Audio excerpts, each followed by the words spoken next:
The Superior Court of Canada has now ruled that once again our speech is being limited, especially when it comes to questionable things. Let's get into it.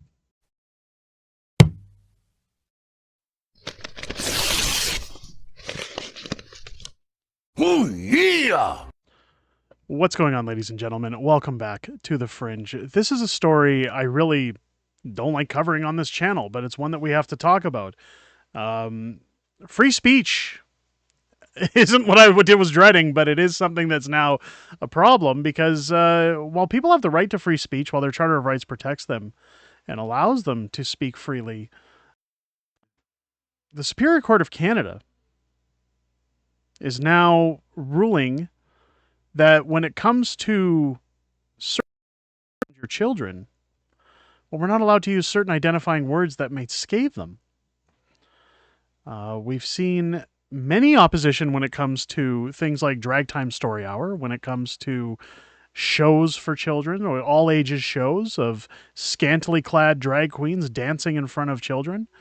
And people have often used the G word to talk about them. That's also associated with dog groomers. Now, I have to put it that way because now it's been ruled as hate speech.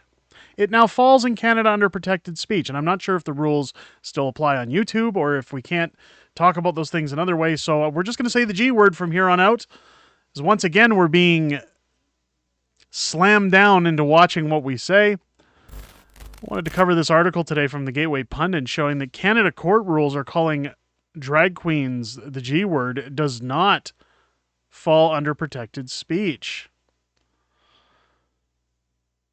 So the Ontario Superior Court ruled that calling drag queens the G word doesn't fall under protected speech and does not constitute expression on a matter of public interest. The Ontario Superior Court of Justice has ruled that referring to drag queens as the G rule doesn't fall under Canada's protected speech laws, setting up potential defamation lawsuits against anyone that uses the term. The ruling comes in a case of Rainbow Alliance Dryden, where Justice Nekars, I guess, is it Nekars? Sorry if I'm mispronouncing that. Determined that such statements perpetuate harmful stereotypes and do not constitute expression on a matter of public interest. The justice also ruled that it is reasonable to conclude that the suggestion that drag performers are the G word merely because of their sexual or performance identity and it's defamatory. The case involves a small-town pride organization, Rainbow Alliance Dryden, and a local drag king who filed a defamation suit against Brian Webster, a Thunder Bay Facebook blogger.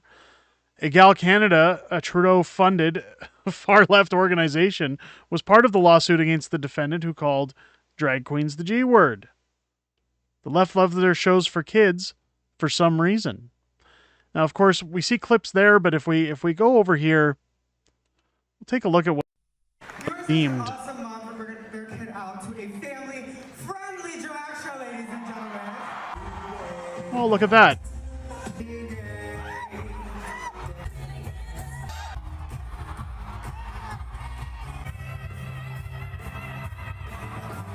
Are you confused yet?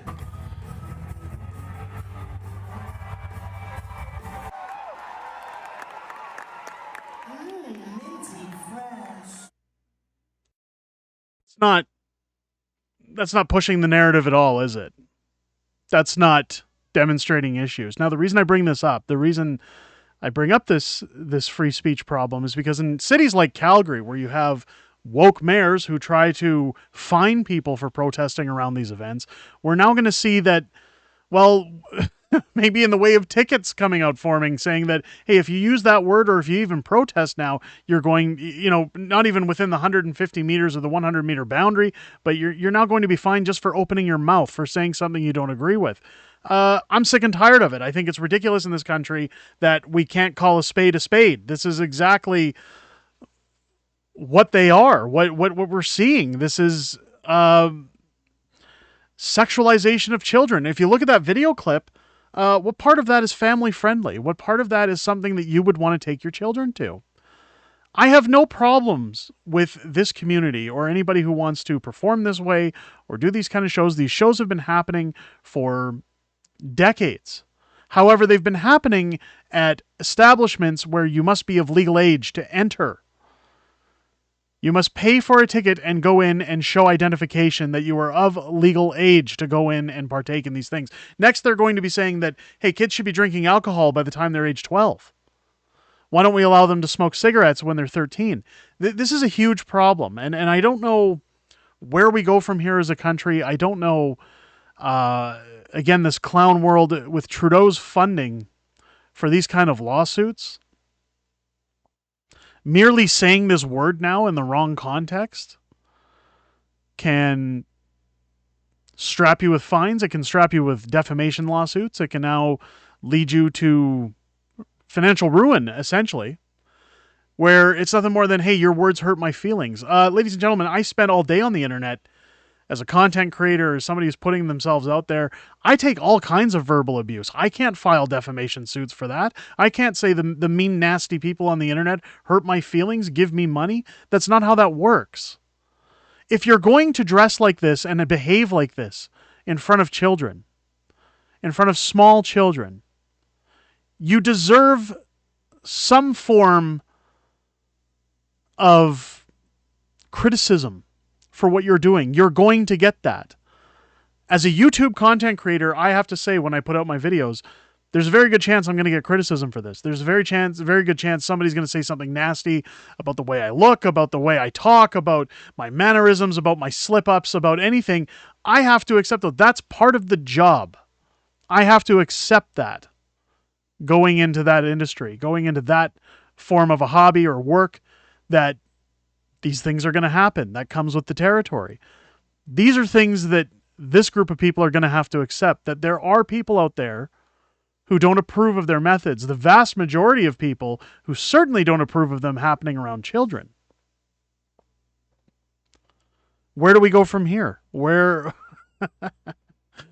does the world go? I tell you right now, they'll still use this word when talking about, we've seen it last week. If you watched our video earlier this week where we did the reading of how the Prime Minister stole freedom, you should go check it out if you haven't seen it. That evolved from a tweet that Chris Barber had put out from the Freedom Convoy, where him and Josh Alexander were partaking in a reading of the book themselves.